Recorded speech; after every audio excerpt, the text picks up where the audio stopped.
Tiene la palabra don Mario Vargas Llosa, académico de número de la Real Academia Española, que pronunciará la lección inaugural titulada En favor de Pérez Galdós.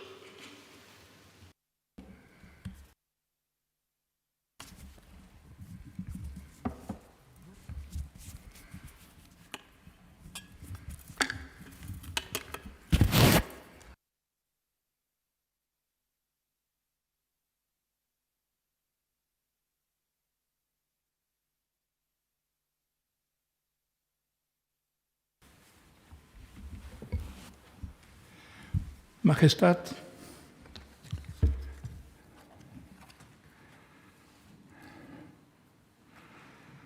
hoy nos parece increíble la hostilidad que despertó Pérez Galdós en España en aquellos años en que escribía sus novelas, sus obras de teatro y los episodios nacionales.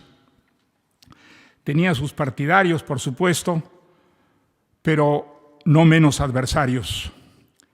Se decía de él que sus libros apestaban a cocido, que escribía sin elegancia, con vulgaridad. Y es famoso el insulto que le dedicó Valle Inclán en una de sus obras, llamándolo garbancero. Se vio sobre todo cuando unos 500 escritores, periodistas y artistas pidieron para él el Premio Nobel de Literatura en el año 1912. Al parecer, la Academia Sueca recibió listas de firmas de España combatiendo esta idea que superaban en número las que respaldaban su candidatura. Objeciones que procedían de círculos católicos ultras que lo consideraban un libre pensador extremista. Nadie es profeta en su tierra y en la España de Pérez Galdós, todavía impregnada entonces de un catolicismo estrecho y sectario, se lo tenía injustamente por un liberal comecuras, aunque nunca lo fuera. Su liberalismo y republicanismo fueron discretos y sobre todo tolerantes. En su obra describió principalmente a la clase media. A menudo subió y descendió en la escala social y, por ejemplo, uno de los episodios nacionales de la última época, titulado Los duendes de la Camarilla, comienza con una espléndida descripción del Madrid más miserable, una de sus más pobres y feas calles, la llamada de Rodas, que sube y baja entre Embajadores y El Rastro, donde vive precisamente una mujer de pueblo, Lucila Ansúrez, que se ha refugiado allí con el capitán Bartolomé Gracián, al que ama y que está perseguido por el poder. Hay fotos que muestran la gran concentración de madrileños el día de su entierro, el 5 de enero de 1920, que acompañaron los restos de Pérez Galdós hasta el cementerio de la Almudena. Al menos 30.000 personas asistieron a rendirle este póstumo homenaje, según la prensa. Aunque todos aquellos que siguieron su carrera funeraria, su carroza funeraria, no lo hubieran leído, había adquirido enorme popularidad. ¿A qué se debía? A los episodios nacionales, sobre todo. Él hizo lo que Balzac, Zola y Dickens, por los que sintió siempre admiración, hicieron en sus respectivas naciones. Contar en novelas la historia y la realidad social de su país, y aunque sin duda no superó ni al francés ni al inglés, pero sí a Émile Zola, con sus episodios estuvo en la línea de aquellos, convirtiendo en materia literaria el pasado vivido, poniendo al alcance del gran público una versión animada, bien escrita, con personajes vivos y documentación solvente del XIX. Decisivo en la historia española, porque en él ocurrieron la invasión francesa, las luchas por la independencia contra los ejércitos de Napoleón, la reacción absolutista de Fernando VII, la invasión de Marruecos, las guerras carlistas, la Primera República y su corto tránsito, y finalmente la Restauración. Su mérito no es solo haberlo hecho, sino cómo lo hizo, con objetividad y un espíritu comprensivo y generoso, sin partiprí ideológico, poniendo la moral por encima de la política, tratando de distinguir lo tolerable y lo intolerable, el fanatismo y el idealismo, la generosidad y la mezquindad en el seno mismo de los adversarios. Eso es lo que más llama la atención leyendo sus novelas, sus dramas y sus episodios.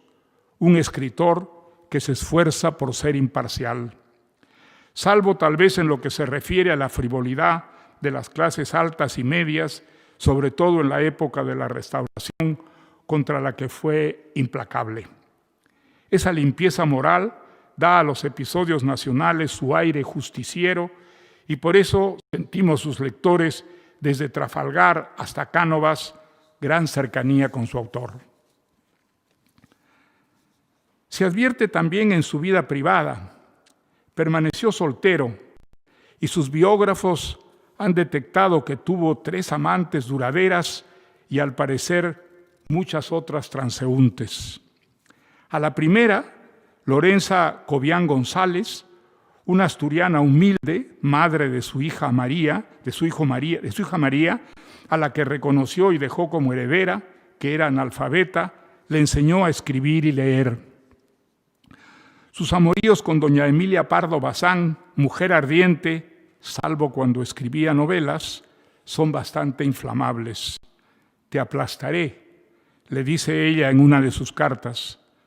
No hay que tomarlo como licencia poética.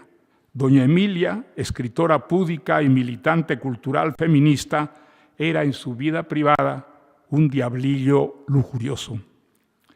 La tercera fue una aprendiz de actriz bastante más joven que él, Concepción Morel Nicolasa.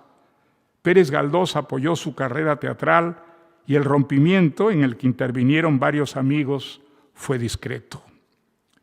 Sus narradores suelen ser personajes omniscientes, a la manera clásica, que como Gabriel Araceli y Salvador Monsalud tienen un conocimiento imposible de los pensamientos y sentimientos de los otros personajes, algo que conspira contra el realismo de sus historias. Pérez Galdós, que a menudo se presentaba como el narrador de los episodios de sus novelas, como en Amadeo I de la quinta serie, donde aparece transformado con el nombre de Don Tito Liviano, caricatura de Tito Livio, disimulaba esto atribuyendo aquel conocimiento a supuestos historiadores y testigos, o peor aún, saltando a lo fantástico. En los siguientes episodios, la Primera República y de Cartago a Sagunto, que narran los desórdenes, el caos en que transcurre la primera experiencia republicana en España, con crisis ministeriales constantes, la aventura cantonal de Cartagena, amenazas de golpe de Estado y la guerra civil con los carlistas, de pronto el historiador don Tito Liviano, enano leguleyo e incansable fornicador, se enamora de una maestra, Floriana.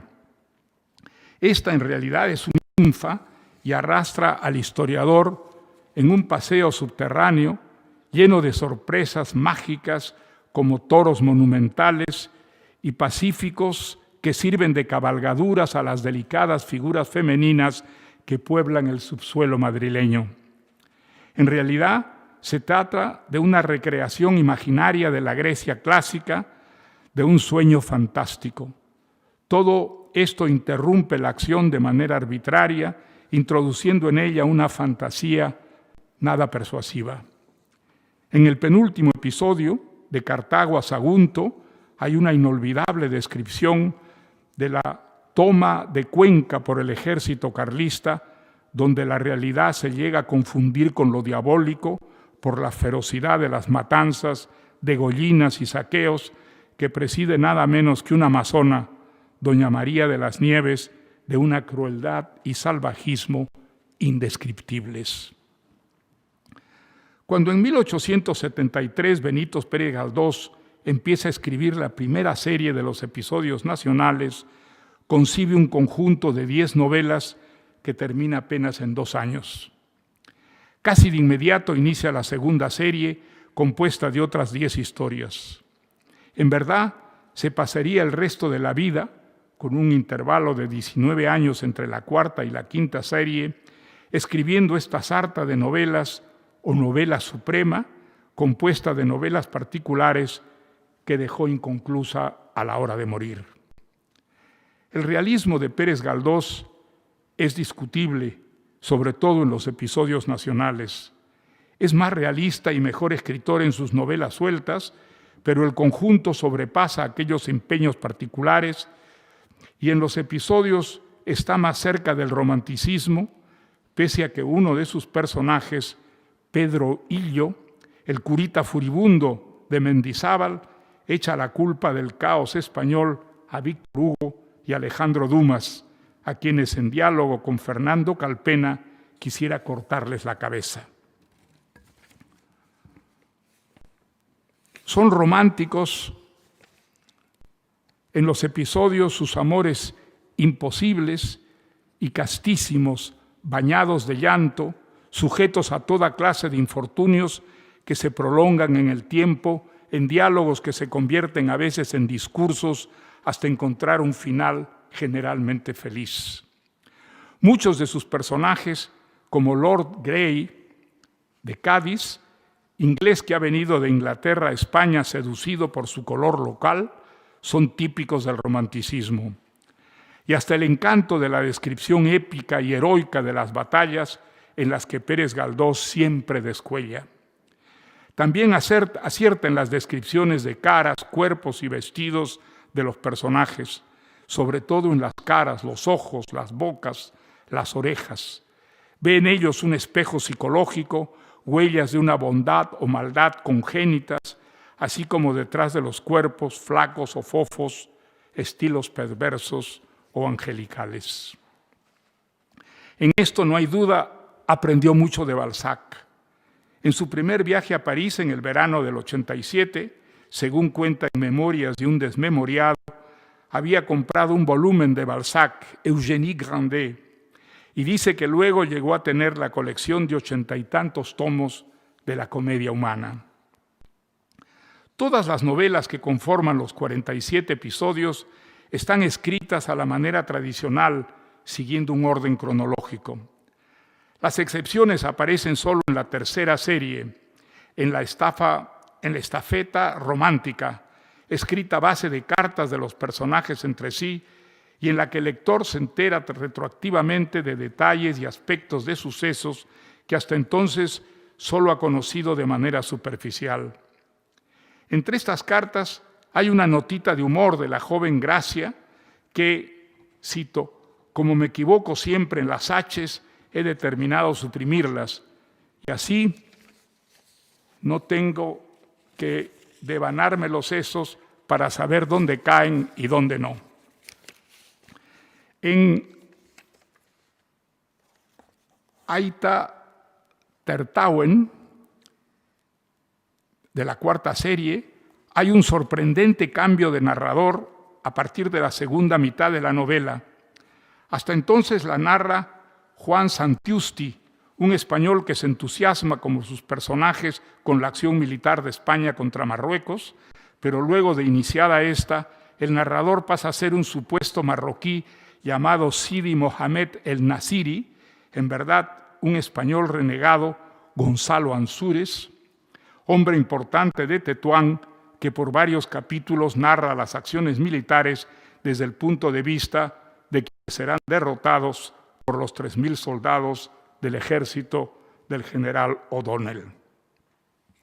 En Amadeo I, de la quinta serie, hay pequeños saltos de la realidad objetiva donde han ocurrido todos los episodios a una realidad fantástica.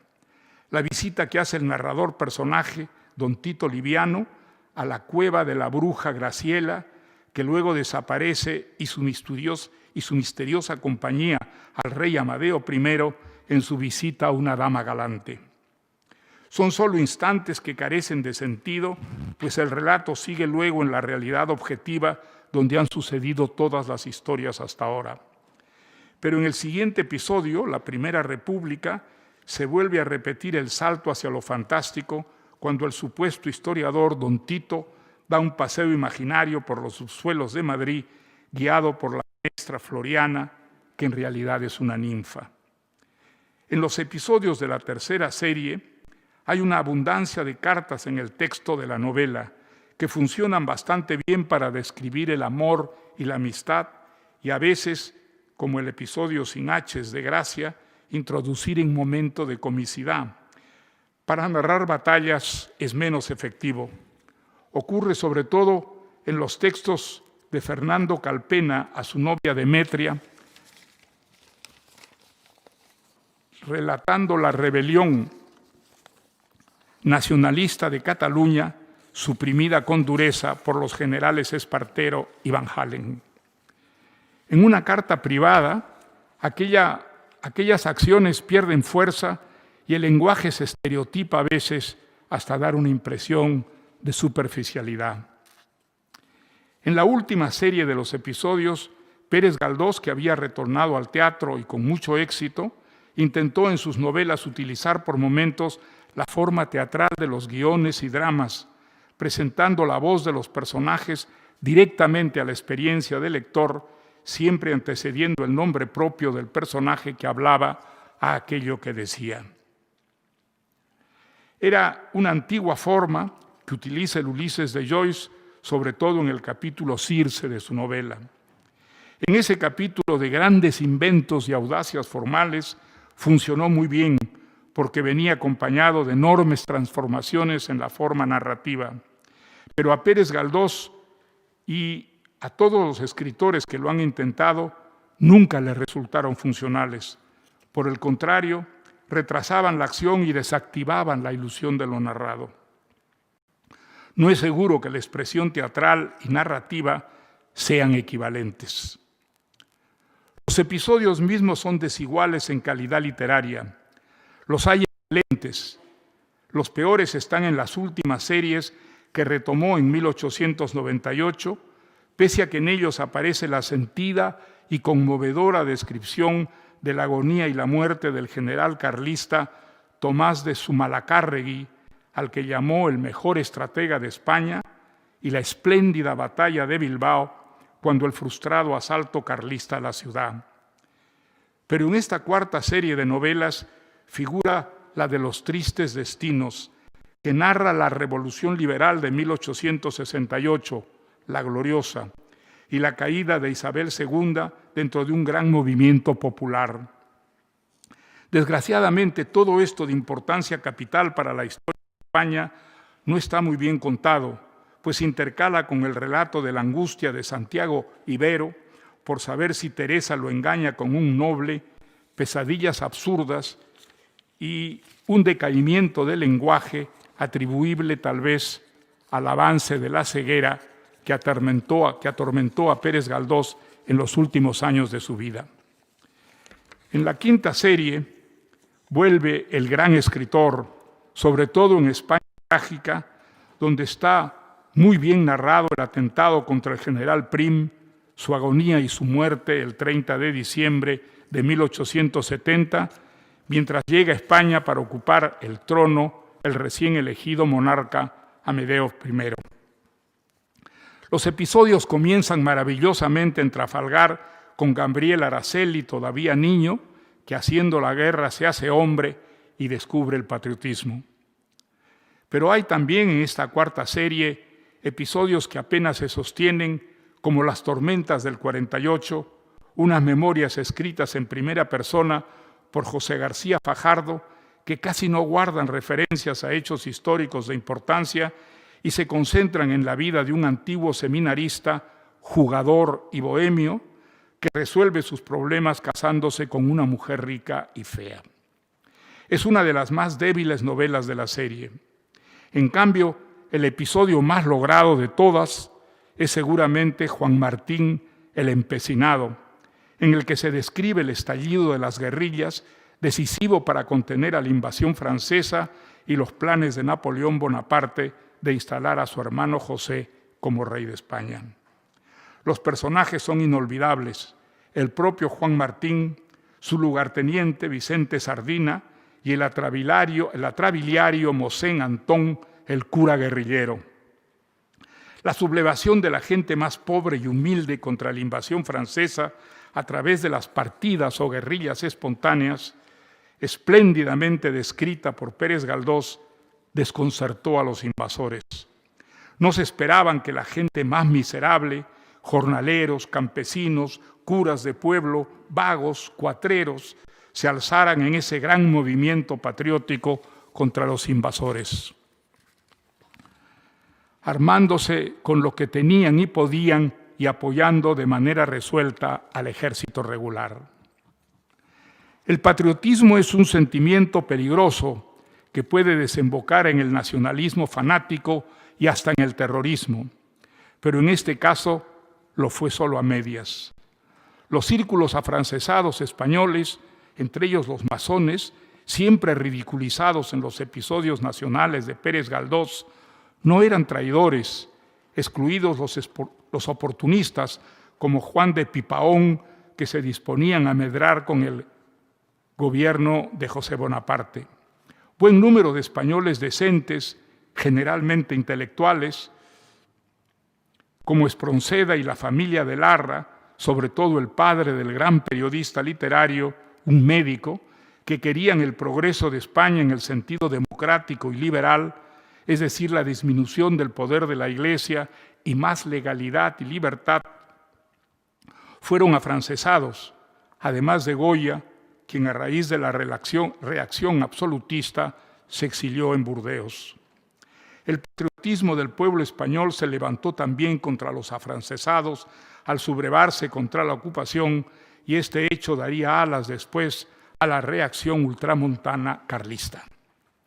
En este episodio nacional, Juan Martín el Empecinado, están muy bien descritos el caos y las contradicciones de esas guerrillas que, sin obedecer a nadie, eran capaces de introducir el desorden y la rivalidad entre las fuerzas liberales, como el propio Mosén Antón, que termina traicionando a los suyos y pasándose a los franceses, por lo que acaba fusilado por los patriotas.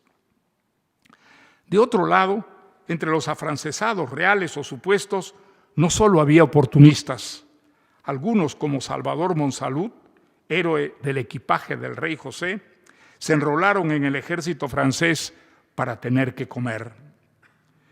Y como a Salvador les ocurre algo terrible, cuando los franceses parten de España, pasan por Puebla de Arganzón, y tanto su madre como Generosa, la muchacha que ama, insultan a Salvador acusándolo de traidor, antiespañol y haberse vendido a los franceses. El muchacho tiene honor y no quiere traicionar a quienes ha jurado servir. El cura del pueblo, Respaldiza, otro come franceses, asimismo lo insulta.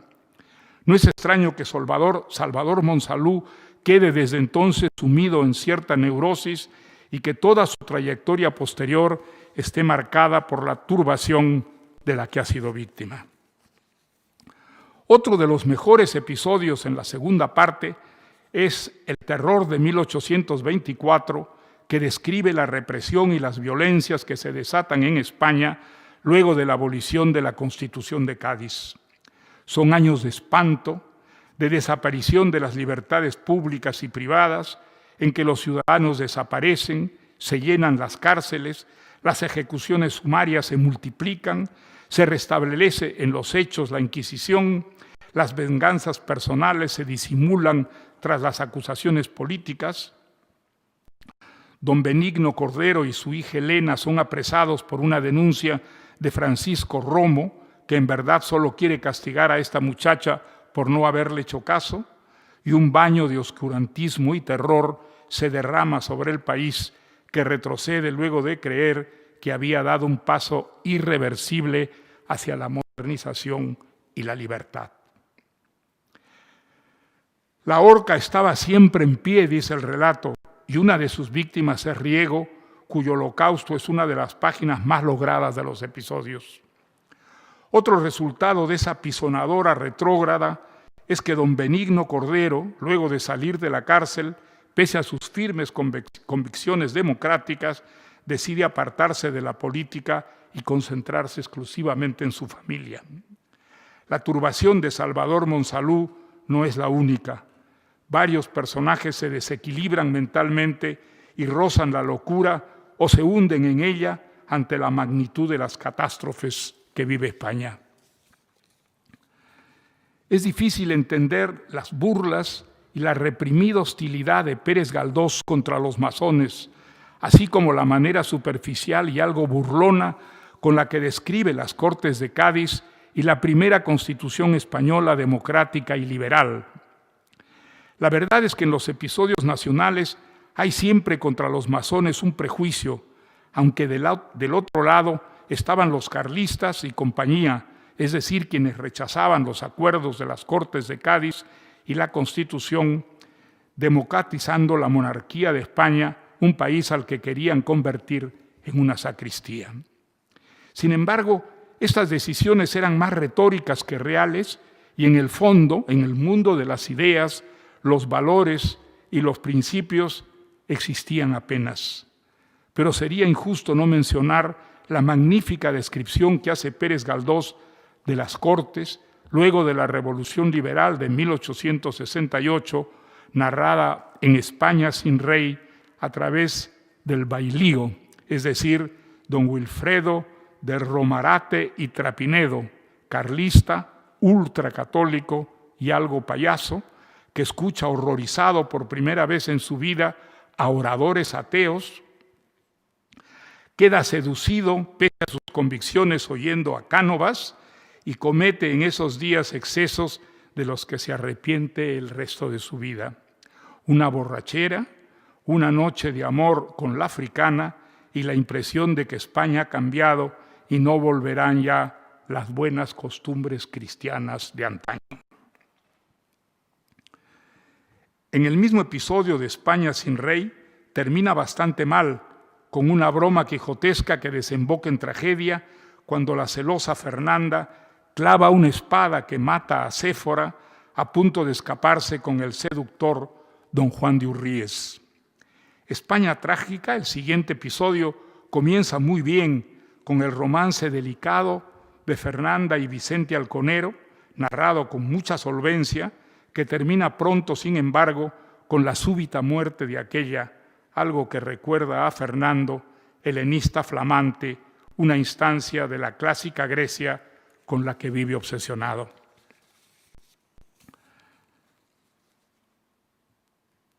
José García Fajardo es el eje en torno al cual giran por lo menos 3 de los episodios: las tormentas del 48, Narváez y la Revolución de Julio, lo que contribuye a la relativa calidad de esas novelas, pues el personaje mismo carece de dimensiones y carácter. Es un oportunista que se casa con una mujer próspera y luego recibe toda clase de honores gracias a ella, hasta un título sin que él mismo haga nada para merecerlo. De todas maneras, en el diario que escribe Fajardo en la Revolución de Julio de la 4ª serie, está muy bien relatada la lucha callejera en Madrid cuando el pueblo se levanta y la ciudad se llena de barricadas donde los madrileños, sobre todo los hombres y mujeres más humildes, luchan heroicamente, aunque sin saber muy bien por qué. Al menos lo sabe la pareja de Leoncio y Virginia. Ellos sueñan con que se reconozca el divorcio y no tengan que seguir escondiéndose el resto de sus vidas. Otros se rebelan simplemente por rechazo a la existencia, que les parece injusto y horrible, y porque aspiran a un mundo mejor. El propio Fajardo, oportunista sin convicciones, de pronto al final del libro se llena de súbito coraje y mata a un jefezuelo rebelde que está a punto de perpetrar un atropello contra una mujer casada. En la espléndida retrospectiva sobre Pérez Galdós que organizó la Biblioteca Nacional de Madrid, se podían ver varios manuscritos de sus novelas de letra clara y pareja, con multitud de correcciones, y se podían seguir sus averiguaciones y la documentación histórica que reunía, incluidos sus viajes a provincias para escribir sus episodios. En ellos trató de ser fiel, por lo menos en el sentido más amplio, a la historia ocurrida. Se documentaba mucho, pero luego a la hora de escribir, felizmente improvisaba con libertad, añadiendo y recortando los hechos acaecidos e inventando personajes para que lo narrado tuviera un atractivo propio más allá o más acá de la fidelidad histórica. Cada episodio le tomaba un par de meses, más o menos, algunos hasta 3, y aunque corregía mucho el manuscrito, nunca hizo segundas o terceras versiones de cada original. Ya dije que la descripción de las acciones bélicas era el fuerte de Pérez Galdós. Las hacía con precisión y destacando las iniciativas felices o equivocadas de unos y otros, a veces transportado por un ímpetu épico de entusiasmo contagioso, siempre situando muy bien a los adversarios de modo que el lector pudiera seguir al detalle el desarrollo de las acciones militares, mejor incluso que los propios combatientes. Bailén y Gerona son en esto 2 logros absolutos. La victoria en el primer caso y la derrota de los españoles en la segunda están narrados con verdadera maestría, y en Gerona hay, por ejemplo, en el relato del joven Andresillo Marijuán, una espectacular alegoría de los ejércitos de ratas que han tomado la ciudad, comparándolos con el enemigo, cuando los españoles, exhaustos, luego de agotar la resistencia y estar ya sin armas ni municiones, se rinden a los invasores. Y no menos plástica, detallada y seductora es su descripción de la defensa de Bilbao por los liberales cuando los carlistas intentan ocuparla, que aparece en Luchana, sobre todo las proezas militares de Zoilo Arracia, que el lector nunca sabe si están hechos por patriotismo o para impresionar a Demetria Negretti, de la que se ha enamorado. Pero no hay duda que la última parte de esta batalla, con la llegada de las fuerzas del general Espartero a Bilbao para aplastar la ofensiva carlista, está felizmente descrita, así como la huida de la ciudad en la noche en una balsa desarbolada de Churi, el sordo de Bilbao, hacia Portugalete, entre múltiples obstáculos, sin naufragar ni ser detectado por los carlistas, aventura que Churi termina en la cocina de la cálida Soloma, donde hay esperándolo, recién hecho, un huevo frito con chorizo. Existen también en los episodios nacionales otras descripciones de entusiasmo guerrero, como las que aparecen en Aita Tetauen, Ojos de manantiales, y Carlos VI en La Rápita, describiendo en noviembre de 1859 el entusiasmo popular con que Madrid vive la inminente invasión militar de España a Marruecos, fraguada en gran parte por el general O'Donnell, presidente del Consejo de Ministros, para dar salida a la enorme tensión política que vivía el país y que en efecto despierta un entusiasmo cívico-militar del que participa todo el mundo. El libro se concentra en el hogar de don Vicente Alconero y su esposa Lucila, los chiquillos y los amigos que allí concurren y que todos ellos, sobre todo el pequeño Vicentico, celebran la guerra inminente, sueñan con integrar aquellas huestes como lo hacen en el resto de la ciudad los políticos, los curas, los profesionales y las gentes más humildes, cantando gestas patrióticas o aplaudiendo frenéticamente a los soldados y oficiales que se disponen a partir a destruir a los agarenos. La descripción de esta ciudad, de este país, convulsionados por el patriotismo, es literalmente absorbente. Desde el punto de vista político y moral, en cambio, es una experiencia de carácter colonial para desviar la atención de todo un pueblo sobre cuestiones locales con una aventura militar exterior. Luego, cuando los ejércitos españoles viajan a Marruecos y comienza la guerra, caen muchos heridos y muertos. La descripción de los combates a lo largo de la marcha de los soldados es formidable, pero las notas periodísticas de Juan Santiusti, el corresponsal de guerra, informando a los madrileños sobre las víctimas, indican que a la excitación patriótica ha seguido la angustia, de un pueblo que quiere enterarse de sus muertos y heridos y del hambre y las enfermedades que soportan. Al menos Juan Santiusti, antes un entusiasta partidario de la guerra, enfrentado a los horrores de esta, cambia de manera de pensar y se vuelve pacifista. Aunque su pasión por las faldas está varias veces a punto de costarle la vida, cuando cae enfermo y va a ser repatriado, experimenta también, como muchos de los personajes de los episodios, un ataque de locura y en vez de subirse al barco que lo va a repatriar, echa sus ropas, se pone una chilaba y unas babuchas y se encamina a Tetuán convencido de que es Juan el Pacífico. En los episodios aparece una detallada explicación de cómo se montaban las sublevaciones que atravesaron el siglo XIX español entre las guerras y las conspiraciones. Consistían en contar con la complicidad de las guarniciones y cuerpos militares, y los encargados de concitarlos y convencer a sus jefes solían ser civiles o militares retirados. Las sublevaciones fracasadas de Prim en 1865 y 1866 se deben a la misma razón.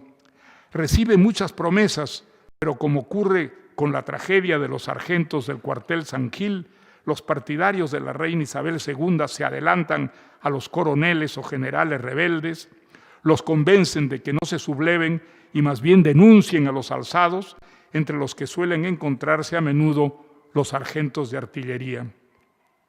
Hay juicios, por supuesto, y se fusila buen número de conspiradores. En el fracaso de San Gil se fusilaron lo menos a 40 sargentos, pero el jefe de la rebelión, el general Prim, en este caso, siempre escapa después de llevarse un gran disgusto. Pasado cierto tiempo, sus partidarios salen de sus escondites y siguen conspirando, buscando jefes militares a quienes puedan convencer de un nuevo levantamiento mejor concebido. A veces triunfan, pero la mayoría de las veces fracasan porque hay incidentes o casualidades imprevistas o porque jamás los planes conspirativos se cumplen a cabalidad. En el último fracaso, sin embargo, que ocurre en pleno Madrid, en 1866, y dura casi un día, hay un gran número de muertos y el movimiento tiene rasgos de una acción popular, pues junto a los soldados luchan los paisanos y entre ellos un conspirador nato, don José Chávez, uno de los civiles que más ha trabajado preparando el levantamiento de Prim y que consigue escapar luego del fracaso en el que pierde toda su fortuna. Y es de destacar, desde luego, la relación del absoluto caos que fue la Primera República Española, que sobrevivió de milagro entre conspiraciones, golpes de Estado, la rebelión cantonal de Cartagena y finalmente el golpe militar que acabó con ella y que describen con mucho acierto la Primera República y de Cartago a Segunda de la última serie. Las feministas radicales de nuestros días no estarían para nada de acuerdo con lo que eran y se esperaba de las mujeres en el tiempo que relatan los episodios, ni en cómo ellas eran tratadas por los varones. Había damas como María Condesa de Rumblar, de Horca y Cuchilla, pero solo en sus casas y con sus dependientes, que se esforzaban por mantener las formas estrictas de una tradición que estaba ya en decadencia. Y la misteriosa y poderosa dama oculta que guía los pasos y subsidia los trajes de Fernando Calpena desde su llegada a Madrid en Mendizábal. Y mujeres como Demetria y Aura, las dos novias de Fernando Calpena, que se superan a sí misma, sobre todo cuando el intento de invasión carlista de Bilbao, tomando iniciativas y actuando como lo harían los hombres, pero eso sí, muy conscientes de que en aquella sociedad ocuparían siempre el segundo lugar. También aparecen mujeres de pueblo que luchaban en las batallas junto a sus hombres de igual a igual, con gran arrojo y valentía. Por ejemplo, la Lucila de los duendes de la Camarilla, que se multiplica como una fiera para mantener escondido a su amante, un capitán que está condenado a muerte por liberal. Ninguno de las feministas contemporáneas aceptaría la imposición prepotente con que Zoilo Arracia exige a Aura que se case con él, y menos tolerarían la fórmula que el amable sacerdote don Jesús explica a Juan Santiusti en Carlos VI en La Rápita para educar bien a las mujeres del servicio. El palo, querido Confucio, el palo, y crea usted que no hay otro remedio. Materialmente no empleé bastón ni garrote, ha sido con la mano, a bofetada limpia. Convénzase usted de que a estas hembras criadas a lo moro no hay otra manera de enderezarlas y de enseñarles el catecismo de la vida práctica para que ellas vivan y hagan llevadera la vida de los demás. El maltrato a las mujeres parece bastante extendido a juzgar por la paliza que inflige a Teresa, su esposa, Jacinto Leal, en Prim, para luego robarle su dinero y sus joyas y abandonarla en la miseria. Es extraordinario que Teresa, la esposa golpeada y robada, esté dispuesta días más tarde a ayudar a aquel que la golpeó y saqueó, hecho de que la eximen los balazos de la Guardia Civil que matan antes a Jacinto. Y todas se indignarían con justa razón leyendo aquel episodio de Montes de Oca, donde el señor Ibero, armado de un cinismo del que ni siquiera es consciente, aconseja a Rafaela, que ha sido su amante, que se comporte como una señora correcta y de buena moral y no siga desacreditándose por su vida alocada.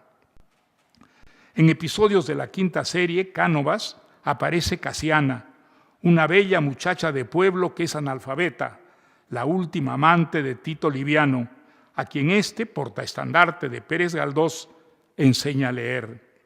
Lo extraordinario es que durante el gobierno de la Restauración, la analfabeta Casiana sea nombrada inspectora de escuelas por el gobierno de don Antonio Cánovas.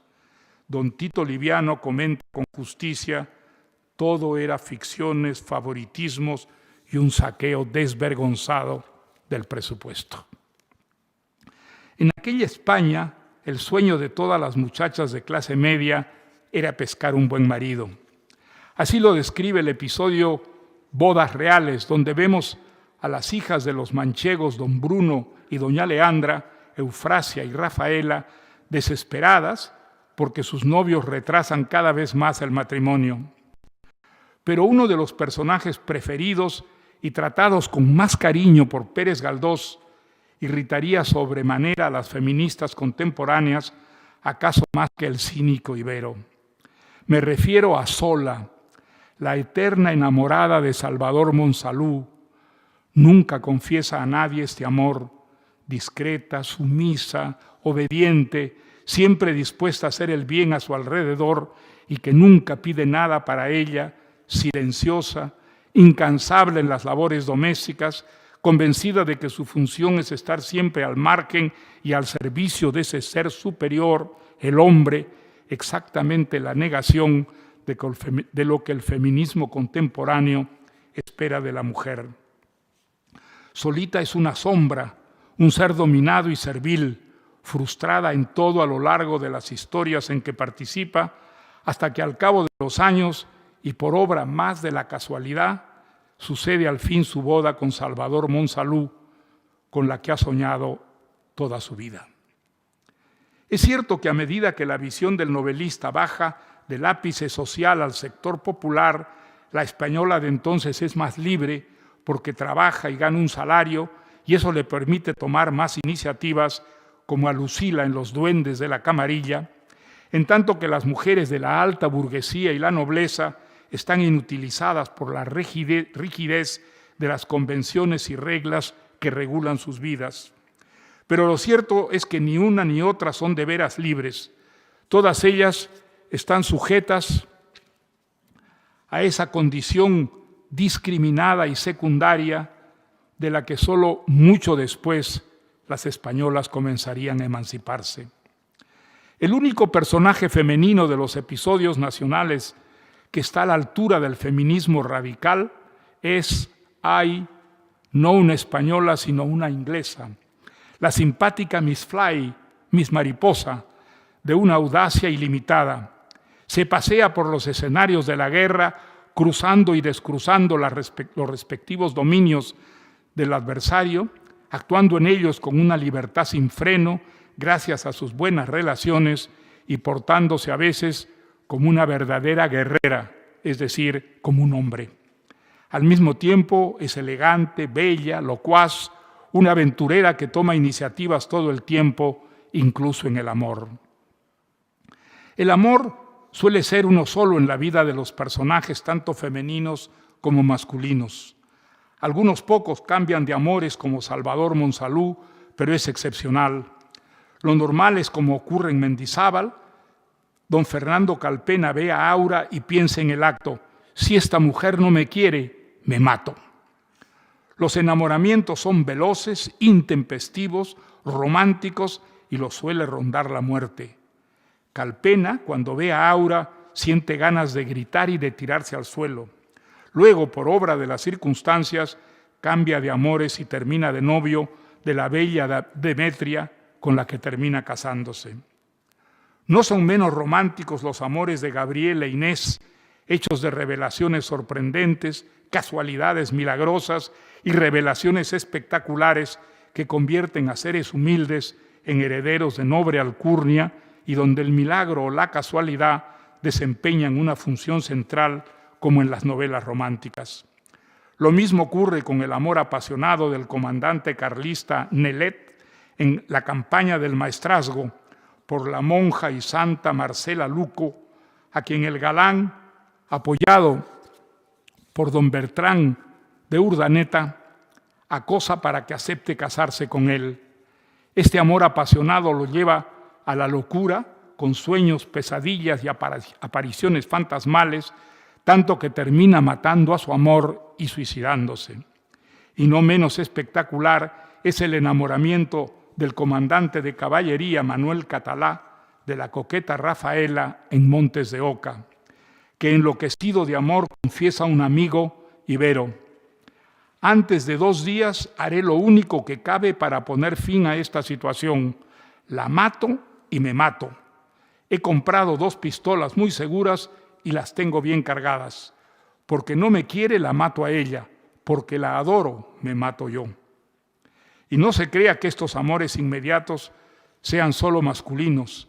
En prim, Teresa Villauscusa descubre de pronto en la noche de Madrid que ama a Ibero el salvaje y exclama: si no me quiere como yo le quiero a él, tengo que matarme.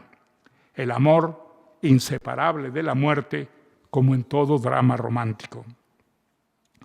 Ya vimos que los personajes de los episodios tienden no solo a hablar, sino a convertir sus coloquios en discursos. También acostumbran llorar con más frecuencia de lo debido. Pero como lo hacen casi todos los personajes, hombres y mujeres, viejos y jóvenes, buenos y malos, el llanto se convierte en una propensión general, un elemento añadido, equilibrado y compartido por los personajes y su elenco de figurantes, así como la tendencia generalizada de todos ellos a hablar más de la cuenta y pasar de dialogar a pronunciar largas peroratas en que unos y otros hablan y sus interlocutores, pacientes y comprensivos, esperando su turno, los escuchan. Esta propensión se acentúa cuando la reacción se apodera de España y Riego es ahorcado en Madrid. La escena es horrible y el vulgo desatado provoca la indignación del narrador, que se entromete en la historia para expresar su cólera. Patricio Sarmiento, viejo loco, es el ejemplo máximo a estas alturas de esos discursos caudalosos, sin ton ni son, que pronuncia a cada rato, incluso delante de sus enemigos. Al final, los episodios nacionales dejan al lector con una sensación pesimista sobre la situación de España. Un país que Fernando Calpena compara con una inmensa jaula de locos furiosos. Pese a lo bien resueltos que literariamente están todos los episodios de la guerra, esta misma parece como un retorno al salvajismo, en la que los hombres se convierten en bestias. La barbarie la cometen por igual los liberales como sus adversarios, los absolutistas y carlistas. Basta citar los horrores que cometen los liberales madrileños con los colegios de jesuitas, así como la matanza de Burjasot que perpetran los carlistas, donde estos, no contentos con fusilar a sus adversarios, cuando se les acaban las balas, los ultiman con bayonetas.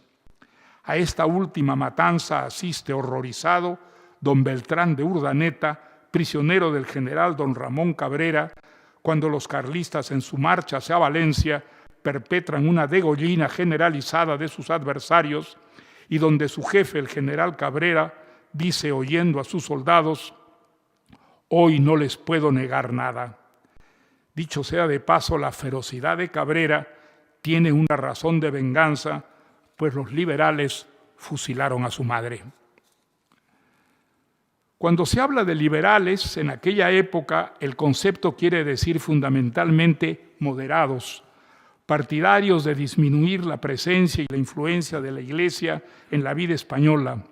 Pero la palabra no tiene una expresión económica como la tendrá más tarde. La defensa de la propiedad privada y de la economía de mercado, de la empresa y los mercados abiertos, y por eso los supuestos liberales no están tan lejos de sus adversarios, los carlistas, partidarios del trono y la Iglesia, aunque la rivalidad entre ambos sea de gran virulencia. La última serie de los episodios, la quinta, compuesta de 7 novelas e inacabada, describe un mundo más bien burocrático y de intrigas, donde aunque hayan triunfado los liberales, a quienes llaman también los jacobinos o cristinos, la Iglesia sigue teniendo un poder desmedido y donde se cometen a veces monstruosidades que desmienten aquella supuesta preeminencia liberal, como el asesinato de Prim. Quizá la violencia peor ocurra al final de la segunda serie, en un faccioso más y algunos frailes menos. Ha habido algunas muertes misteriosas en Madrid, en verdad se trata de una epidemia de cólera, y corre el infundio de que los curas están envenenando el agua que beben y utilizan los madrileños. Entonces, el vulgo desatado comete una de esas barbaridades que exasperan a Pérez Galdós, asaltan los colegios de jesuitas y asesinan y degüellan a buen número de sacerdotes y de alumnos. Se advierte sobre todo en la novela dedicada a Vergara de la tercera parte. Está dedicada a las interminables negociaciones de paz entre unas fuerzas liberales dirigidas por el general Espartero, sólidas y victoriosas en casi todos los choques y encuentros, y unas fuerzas carlistas divididas y debilitadas, no solo en razón de las derrotas sufridas, sino sobre todo por la inseguridad y los cambios de opinión de su jefe, el general Maroto, a quien luego de la paz se considerará un traidor y un pérfido, injustamente, afirma Pérez Galdós. En esta novela se ve más que en ninguna otra la poca significación ideológica de las razones que alientan los contendores. Es verdad que las proclamas carlistas están llenas de alusiones al trono y a la Iglesia con mayúsculas, y las del bando contrario a la libertad, también con mayúsculas. Pero fuera de los discursos es frecuente ver en las acciones y en los hechos la poca representatividad de estas palabras, ideas y convicciones en unos ejércitos y seguidores de ambas fuerzas en que se advierten unas y otras la presencia abundante de curas y de frailes, y sobre todo en el pueblo llano, en que aquella división tiene poco sentido, si alguno le queda. La verdad es que la religión católica tiene un predominio absoluto de la fe entre el pueblo, la clase media y la nobleza española, que las iglesias mandan a cara descubierta o por lo bajo, y que la religión católica está enraizada en el pueblo español en su versión más absoluta en el caso de los carlistas y de manera más atenuada en el de los liberales. Pero en último término, los curas y la Iglesia tienen siempre la razón. Y esto se ve de manera muy clara en los Ayacuchos, cuando los poderosos sacerdotes de instrucción cristiana prácticamente secuestran al coronel retirado, don Santiago Ibero, para hacer de él un cura, condición de la que lo salva, mediante un secuestro, su amigo Fernando Calpena. No es raro que entre las personas más realistas y conscientes de aquella España cunda el desánimo. El personaje en el que está encarnado mejor que en nadie este desánimo es el héroe de Zumalacárregui, el curita aragonés José Fago, quien al comienzo del episodio está identificado con el bando de los liberales. Luego de participar en batallas como soldado de a pie contra los carlistas, los azares de la contienda hacen de él un carlista más, que no solo conoce al líder militar Zumalacárregui, sino lo acompaña en su agonía, es testigo de su muerte y queda él mismo aturdido, sin partido. Al final muere sin saber claramente cuál es su bando, a qué fracción pertenece, presa de un tormento psicológico que se diría es el de su propio país, el de la gente mejor y más generosa e independiente que hay en él. Esa es la imagen de España con la que empieza la última serie de los episodios. Un hombre de fe medio descentrado, presa del desánimo y el aturdimiento, que no sabe ya qué es ahora el desventurado fraile que fue, ni de qué manera elegir entre bandos que le parecen indiferenciables, tan horrendo el uno como el otro. La tragedia de José Fago, que pierde la razón en esa guerra civil, no es la única. También vive un drama semejante en de Oñate a la Granja, don Alonso de Castro Amézaga, a quien socorre Fernando Calpena por el ruego de sus hijas Demetria y Gracia.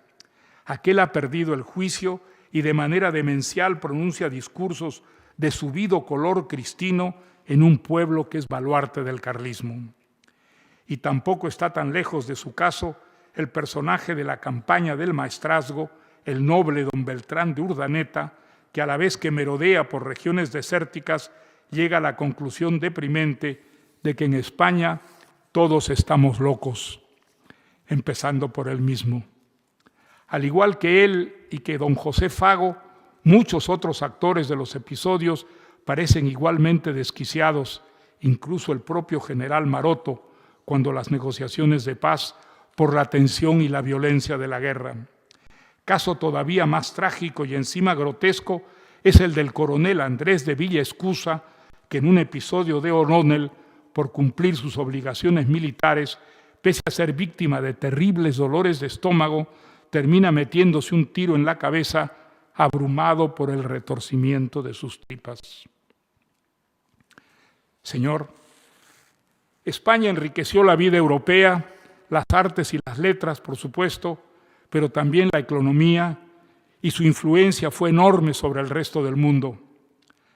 La sociedad española, sin embargo, fundamentalmente por razones de religión, no había avanzado tanto al llegar el siglo XIX como otras de Europa en ese principio democrático básico que es la coexistencia en la diversidad de creencias, ideologías y costumbres, y como atestiguan los episodios en sus largos volúmenes, vivía aún la intolerancia social y política en estado crudo. De ello da cuenta la ferocidad con que se matan y odian los enemigos políticos hasta quedar el país poco menos que paralizado y diezmado por los conflictos internos. Años terribles en que España se fue quedando atrás respecto de otros países europeos cuya contribución había sido insignificante o simplemente menor a la gran empresa de la construcción intelectual y económica de Europa desde los tiempos medievales y el Renacimiento y el Barroco, en que España prestó tan altísimo papel. Muchas gracias.